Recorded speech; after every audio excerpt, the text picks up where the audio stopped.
Алла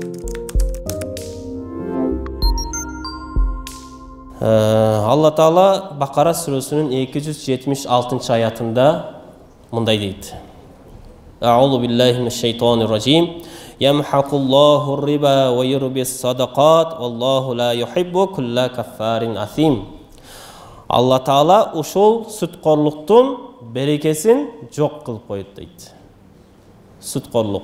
Процентке акча алып жаткан болсоңуз, процентке бирөөгө акча берип жаткан болсоңуз, Алла Таала эмне дейт? Ошол проценттин берекеси менен алып коем сенден дейт.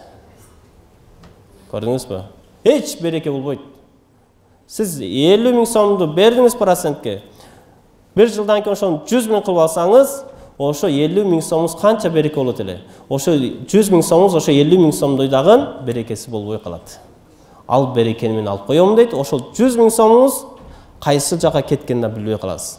Берекеси кеткен нерсе ал эч качан жакшылык ишке иштетилбей калат ал. Ошол 100 000 сомуңуз бүт күнөө, бүт харам иштерге кетет ал нерсе. Балаңызга дагы пайдасы жок, өзүңүзгө дагы пайдасы жок. Ошо менен бала баксаңыз ал өтө чоң зыян болот. Ошондуктан ушундай процентке акча алып, акча бергенде ушунчалык сак болуш керек. Алла Таала ачык айтып жатат. Жана ойурбес садакат. Алла Таала садакаларды көбөйтүп берем дейт.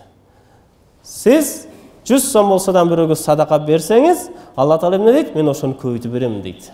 Бирок процентке акча берсең, анын берекесин жок кылып коем дейт. Эч бир пайдасы жок болуп калат.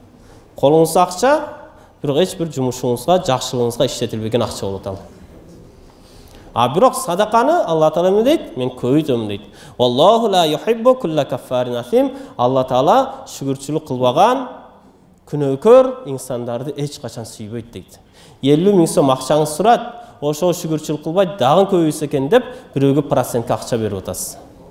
Же болбосо алхамдулилла жашай турган тамыңыз турат, бирок процентке акча алып туруп, ушул тамды чоңойтуп алайынчы, ушул машинени чоңураак машина кылайынчы, ушул бизнесимди көбөйтүп чоңойтуп алайынчы деп ошол процентке акча алган болсоңуз, Алла Таала эмне дейт? Сен шүгүрчүлүк кылбадың дейт, сен күнөөкөр инсансың дейт, мен сени сүйбөймүн дейт. Бирок азыркы учурда процентке акча берүү, акча алуу момун мусулман бир туугандарыбыздын арасында оңой эле нерсе болуп калды. 5 убакыт намаз окуган бир туугандарыбыз чыгып жатат, процентке акча алдым эле, кантип төлөшүм керек, жардам берип коесузбу деген жөнөкөй эле ушинтип айтып жүрөт. Бул ушунчалык сак болуш керек. Шүгүр кылышыбыз керек. Азына шүгүр кылса, иншалла ла ин шакартум ла азиданнакум дейт Алла Таала. Эгер силер шүгүрчүлүк кылсаңар, мен силерге көбөйтүп берем деп. Бул Алланын сөзү. Аллага иман келтирген болсок, ушул сөздөргө баш ийишибиз керек.